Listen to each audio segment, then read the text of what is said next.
Halo teman-teman, eksplorasi bareng analisis real yuk. Di kesempatan kali ini kita akan membahas tentang prinsip induksi matematis. Tentunya prinsip induksi matematis ini bukan sesuatu hal yang baru kan buat teman-teman. Pada mata kuliah sebelumnya, teman-teman juga pasti sudah membahas tentang bagaimana menggunakan PIM di dalam menyelesaikan masalah.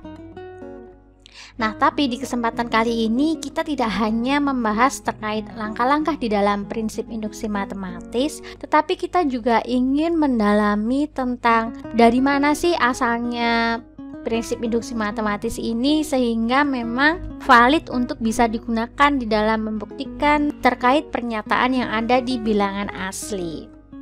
Oke, yuk kita mulai. Sebenarnya untuk apa sih PIM itu? Teman-teman kalau melihat pernyataannya seperti ini, dua pernyataan ini, kira-kira apa yang akan teman-teman lakukan untuk membuktikan bahwa pernyataan ini memang valid untuk setiap n bilangan asli? Nah, tentunya kan menggunakan PIM kan ya, sehingga PIM ini digunakan sebagai alat pembuktian yang sering digunakan di dalam menunjukkan kebenaran dari pernyataan yang melibatkan bilangan asli di n atau himpunan bilangan asli. Nah, kita kan akan belajar nih terkait apa benar sih prinsip induksi matematis itu memang bisa digunakan untuk membuktikan pernyataan terkait bilangan asli. Tapi sebelum kita membuktikan tentang kebenaran dari PIM itu sendiri, kita akan memulai dengan salah satu sifat dari bilangan asli yang disebut well ordering property atau sifat terurut rapi. Nah, untuk membahas tentang sifat terurut rapi, saya punya beberapa himpunan di sini. Misalkan A ini adalah himpunan yang berisi bilangan asli di mana 2x itu lebih dari sama dengan 18. Dan B-nya itu himpunan bilangan apa nih? Himpunan bilangan genap ya, isinya adalah 2, 4, 6, 8 dan seterusnya, yang merupakan subset dari bilangan asli juga. Jadi dia adalah himpunan bilangan asli genap. Kemudian yang C, saya punya himpunan isinya bilangan apa nih? Ini bilangan bulat ya, tapi bilangan bulatnya bilangan bulat ganjil. Jadi isinya adalah 3, 1, min 1, min 3, min 5 dan seterusnya. Coba di antara 3 ini yang subset dari bilangan asli yang mana? Kelihatan ya, A sama B. Misalkan nih anggota A ini apa aja sih? Oh, berarti mulai dari 2x lebih dari sama dengan 18, berarti x lebih dari sama dengan 9. Berarti 9, 10, 11 dan seterusnya. Artinya di sini kalau dia subsetnya bilangan asli, kita bisa menentukan yang namanya elemen yang paling kecil. Bener nggak? Misalkan nih A, elemen terkecilnya apa sih dari 9, 10, 11 dan seterusnya? Benar, 9 kan ya. Kalau yang B, 2, 4, 6, 8. Unsur terkecilnya apa? 2 ya.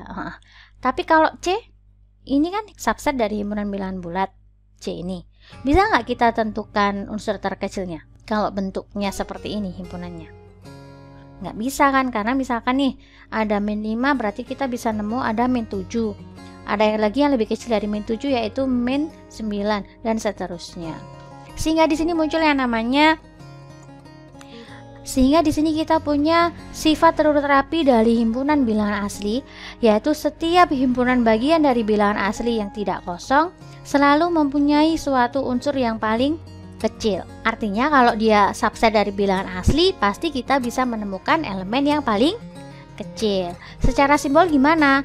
Secara simbol matematis, kalau kita punya S itu subset dari bilangan asli dan S itu tidak kosong, maka kita bisa menemukan suatu M di dalamnya S, sehingga berlaku M ini kurang dari sama dengan K untuk setiap K unsur dari S itu sendiri. Artinya di sini M ini merupakan elemen yang paling kecil kalau dia berlaku seperti ini, M kurang dari sama dengan K. Contohnya nih, kalau di A berarti 9 ini kurang dari sama dengan 10, 11, 12 dan seterusnya. Kalau di himpunan B berarti 2 ini kurang dari sama dengan 2, kurang dari sama dengan 4, kurang dari sama dengan 6 dan seterusnya.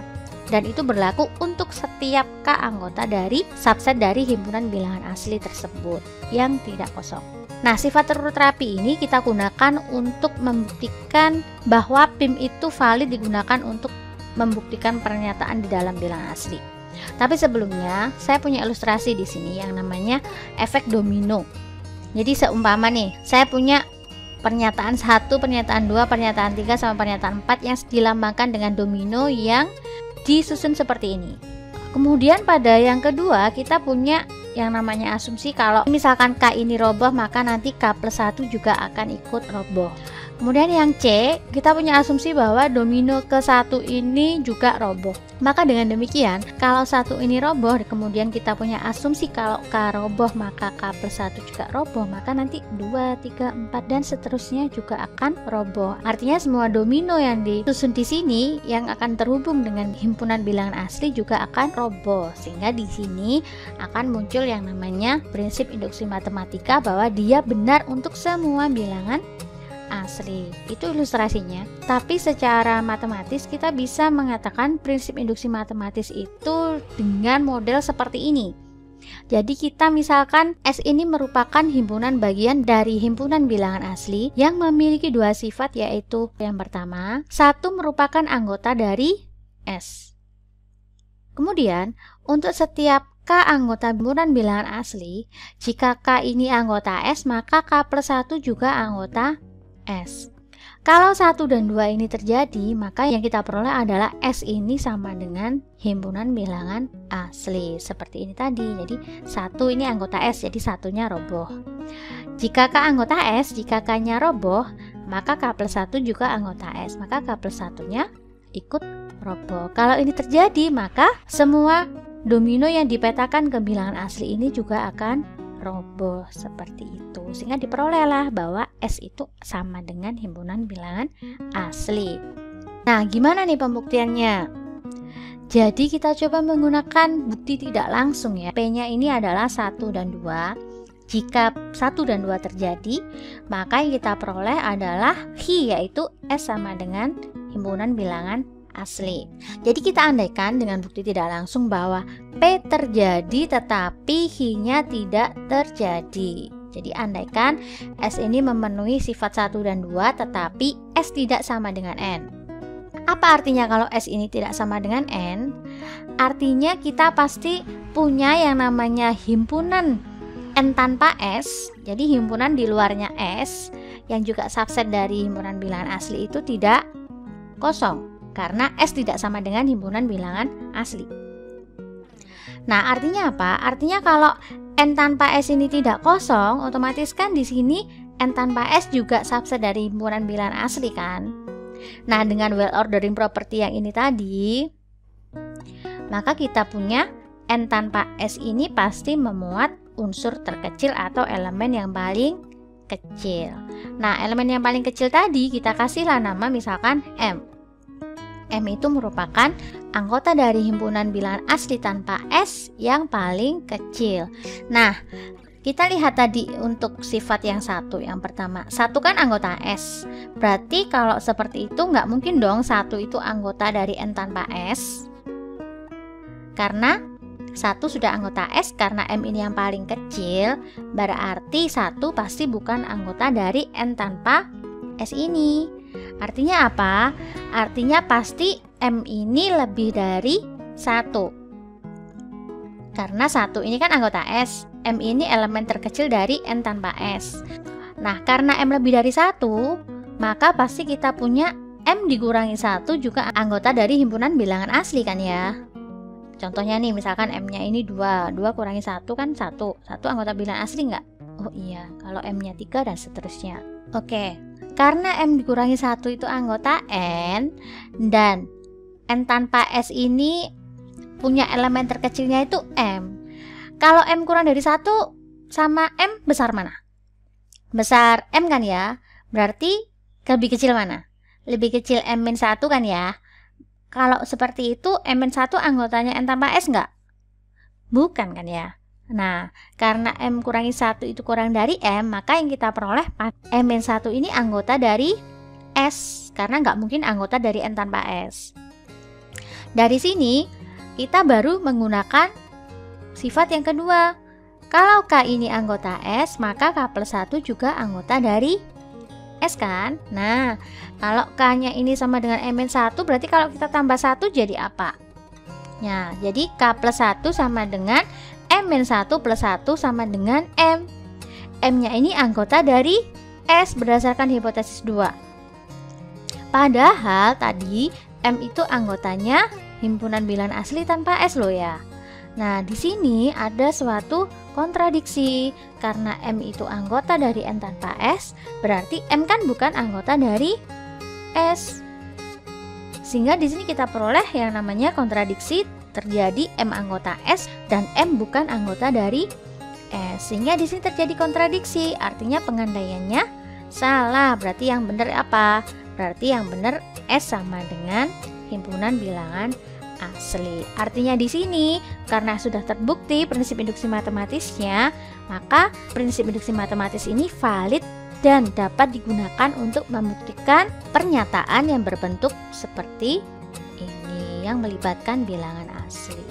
Tapi kan biasanya teman-teman menuliskannya kan dalam pernyataan kan ya, dalam PN gitu. Nah, sebenarnya ini versi yang himpunan. Jadi yang kita pelajari ini adalah versi himpunan ketika S-nya sama dengan N.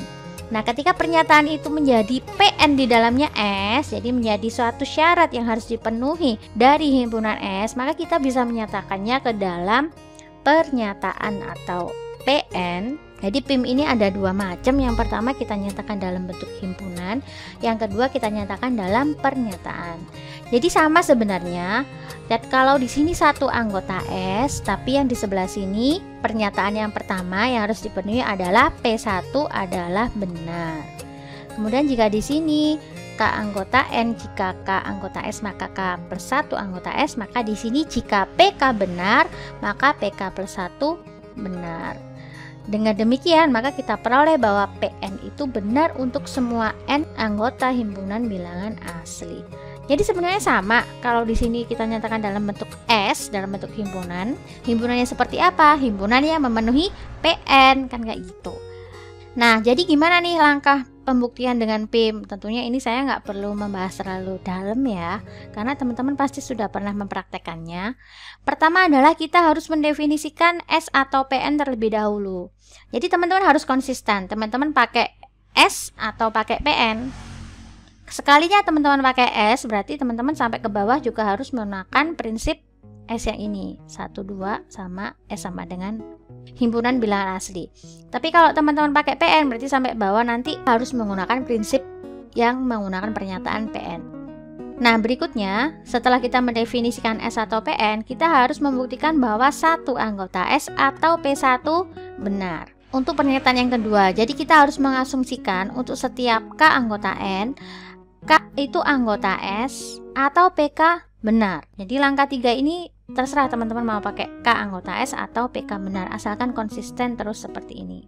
Kemudian yang keempat, membuktikan bahwa K plus 1 itu anggota S atau PK plus 1 benar. Jadi kalau ketika mengasumsikan K itu anggota S, kemudian kita peroleh akibatnya bahwa K plus 1 juga anggota S, maka kita bisa memperoleh kesimpulan bahwa S itu sama dengan himpunan bilangan asli. Kalau pakai pernyataan berarti PN itu benar untuk semua N anggota N. Nah, gimana penerapan dari langkah 1 sampai 5 ini? Misalkan saya punya jumlah dari N pertama bilangan asli itu diberikan dengan 1 plus 2 plus dan seterusnya sampai N sama dengan setengah N dikali N plus 1. Nah, ini kan sebenarnya rumus jumlah kan ya. Rumus jumlah kalau di deret itu. Nah, kita bisa menggunakan versi himpunan atau versi pernyataan. Misalkan saya ingin pertama kali pakai versi himpunan dulu. Jadi gimana nih caranya? Berarti harus mendefinisikan terlebih dahulu apa itu S. S itu merupakan himpunan dari bilangan asli yang memenuhi sifat 1 plus 2 plus titik-titik sampai N sama dengan setengah N dikali N plus 1. Dan ini merupakan subset dari bilangan asli karena sudah jelas kan ya, di sini ada N anggota N.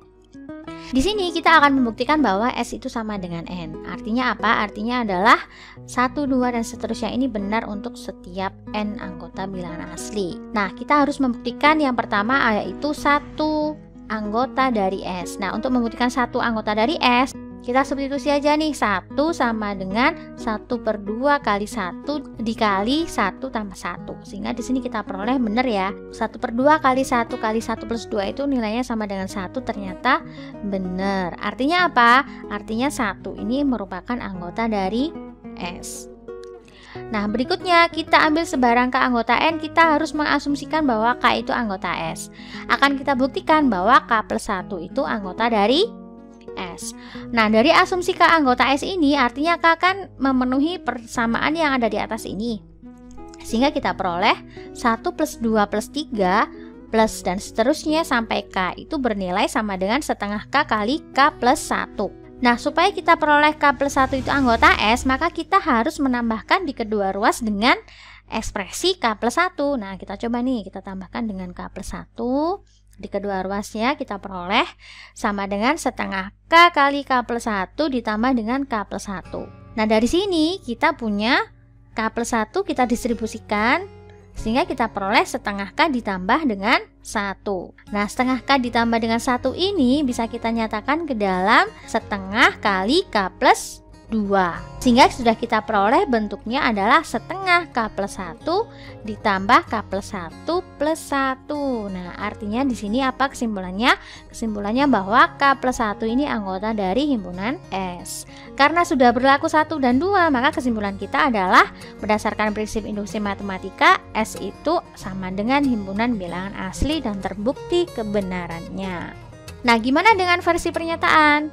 Nah, untuk versi pernyataan sebenarnya sama persis. Hanya saja kalau kalian mendefinisikan S, maka yang pertama kita definisikan adalah PN. Jadi, PN-nya apa? PN-nya adalah 1 tambah 2 dan seterusnya sampai N sama dengan setengah N kali N plus 1. Sama toh? Nah, sama. Kemudian tujuan kita apa? Tujuan kita adalah menunjukkan bahwa PN ini benar untuk setiap N anggota dari bilangan asli. Sama, perhatikan bahwa dan seterusnya, kemudian penyimpulannya adalah P1 benar. Kalau di sini penyimpulannya 1 anggota S, kalau di sini P1 benar. Kemudian yang kedua sama, kita asumsikan kalau di sini K anggota S, maka di sini kita asumsikan bahwa PK benar, akan dibuktikan bahwa PK plus 1 benar. Apa maknanya PK benar? Nah, sama seperti ini, sama persis. Nah, kita lanjutkan dan seterusnya sehingga kita peroleh bahwa sudah menjadi bentuk PK plus 1-nya benar. Kalau sudah kita peroleh 1 aksen dan 2 aksen ini benar, maka kesimpulan kita adalah berdasarkan prinsip induksi matematika kita peroleh PN ini benar untuk setiap N anggota bilangan asli. Nah, dari dua jenis bukti ini ada versi himpunan sama versi pernyataan. Untuk langkah yang pertama ini sering kita sebut sebagai langkah basis, yaitu kita membuktikan satu anggota S atau P1-nya benar.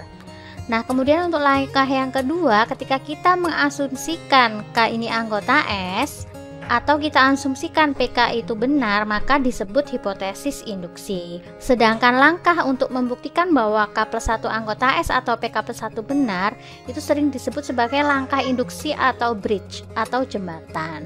Jadi teman-teman sudah paham kan bedanya bagaimana menggunakan PIM dengan cara versi himpunan dan juga versi pernyataan. Semoga dari contoh ini bisa memberikan sedikit gambaran ke teman-teman ketika menyelesaikan masalah yang melibatkan bilangan asli. Oke teman-teman, sampai jumpa di kesempatan berikutnya. Bye-bye.